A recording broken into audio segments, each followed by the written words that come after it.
Yo, what's going on guys, Arekkz here, welcome back to another Destiny 2 video, and in this video I want to tell you guys how to do this week's challenge mode for the Leviathan Raid. First challenge went live, and this time round it is for the Royal Baths, which are conveniently the first room in rotation this time round as well, so you can literally load directly into the raid and either go through the underbelly or go through the central room, work your way to the baths and just dive straight into the challenge. So if that's the only thing you want to do this week, then you can do just that. As for the challenge itself, it's actually pretty simple. It will take a little bit of adjusting because the challenge itself will change your rotations ever so slightly. It's going to make things a little bit less clean than they normally would be, and it's also going to take one person out of the equation with regards to rotating and swapping plates. Basically, your challenge this time round is that somebody needs to, at all times, be in the middle. If you begin by activating the encounter with people standing on all 5 plates, if somebody leaves the middle and there is nobody left in that pool, your challenge will fail. That is literally your failure condition. Do bear in mind that also means if you jump, that counts as leaving the pool, that will also fail. So by extension, when the Scions come in and they have that new move where they lift you into the air, that is also something you need to watch out for because that will also fail.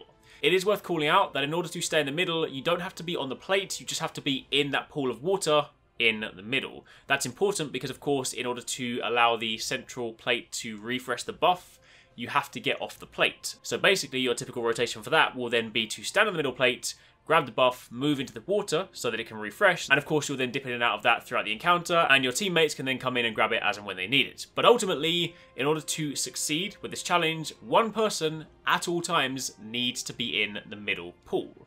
So, the question then remains, how do you do the encounter? I mean, if you're typically used to, say, people coming in, grabbing the buffs, going out, swapping the plates, how does this work when you have one less person? Well, the answer is you basically now have one runner, and there will be periods of time where somebody is not on their plate. So you're basically going to be juggling a chain that does slightly move back up at times. However, if you're quick with kind of getting to and from your plates, then you'll always be making progress, albeit a little bit slower than normal. The way that we did it is as follows. In this instance, I'm the runner, Willis is in the middle as the central middle place holder, and the other people are on the 4 plates. I basically begin the encounter by grabbing the buff, I move off the plate, allowing Willis to then drop into the water.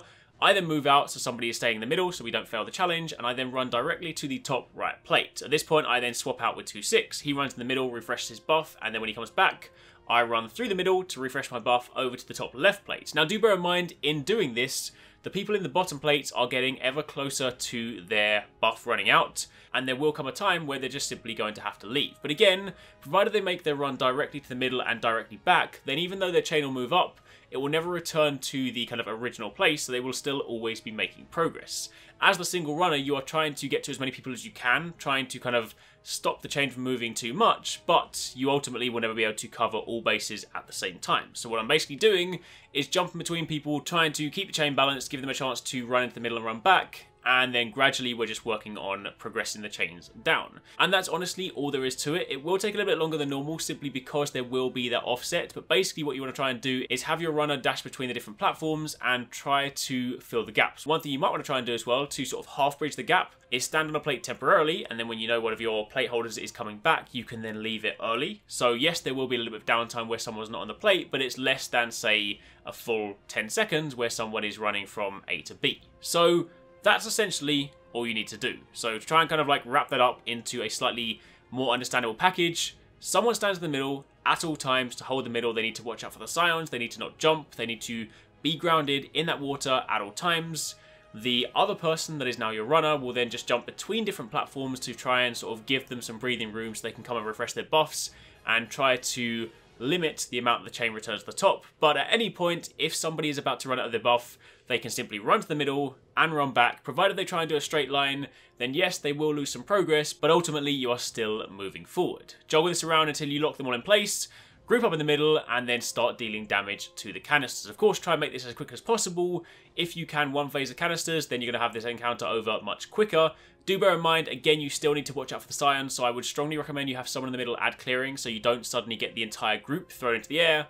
But provided you do that, you take out the canisters, then the encounter is complete. The first chest will spawn, as it always does, and then shortly after, a second chest will spawn. Once you open this, you get your gear, you get your emblem, and that is the challenge complete. And that, my friends, is pretty much it. That is your challenge mode for the Royal Baths. It applies to both normal mode and prestige modes. You can do either one, but for the time being, that's it. If you have any questions, drop them down below. If you enjoyed this and found it helpful, then a like would be super appreciated. And take it easy. Catch you next time. Peace out.